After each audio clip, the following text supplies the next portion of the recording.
こんにちは、京子です。今日はオリジナルのグリッターの作り方を紹介します。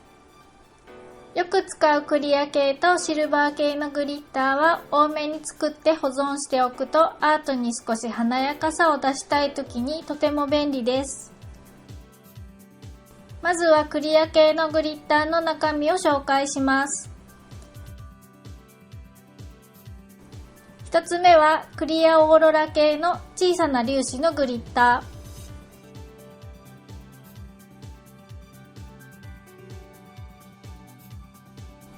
ー。二つ目は六角形の小さなホログラム。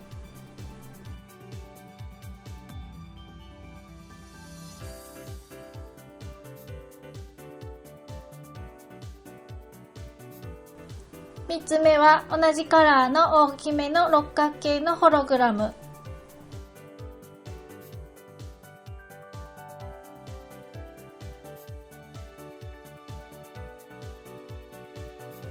この3つを混ぜて作ります。クリアオーロラ系のグリッターやホログラムは青系だったりピンク系だったりいろんなものがあります。それぞれ好きなものを使ってください。混ぜるときは大きなものは少なめに、小さなものは多めに入れます。一番小さなものが少ないと塗ったときにスカスカに見えてしまうので、小さなものは多めに入れましょう。また大きなものは派手系なものが好きな人はたくさん入れても構いませんが、入れすぎてしまうと塗るのが大変です。また足りないときは後で爪に塗るときに追加すればいいので、ここでは入れすぎない方が使いやすいです。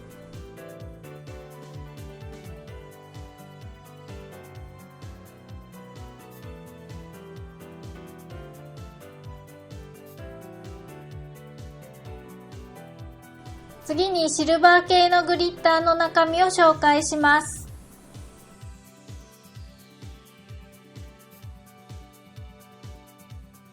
一つ目は細かいシルバーのグリッター。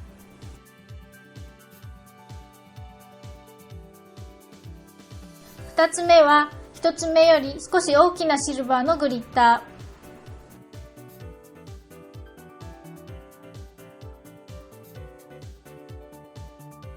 ー。三つ目は二つ目と同じくらいの大きさのシルバーオーロラのグリッター。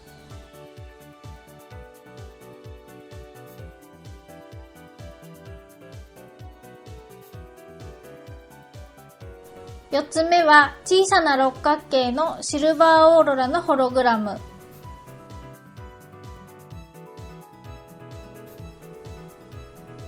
そして最後に同じシルバーオーロラの大きめの六角形のホログラム。これらを混ぜて作ります。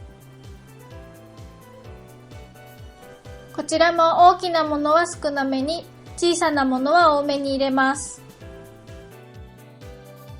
他にも自分で持っている好きなカラーをいろいろ混ぜても面白いものができると思いますが、たくさん作って失敗してしまうともったいないので、カラーを入れるときはペーパーパレットの上などで少し混ぜて様子を見ながら作ってみてください。お気に入りのカラーができたり、たくさん使いたいカラーができたときは多めに作って保存しておくといいと思います。今回紹介した2種類のオリジナルミックスはとても使用頻度が高く、これだけで爪先を華やかに見せることもできるので、似たようなグリッターを持っている方はぜひ作ってみてくださいね。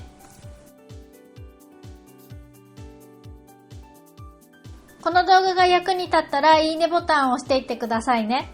チャンネル登録がまだの方は登録もよろしくお願いします。最後までご覧いただきありがとうございました。それではまた次回の動画でお会いしましょう。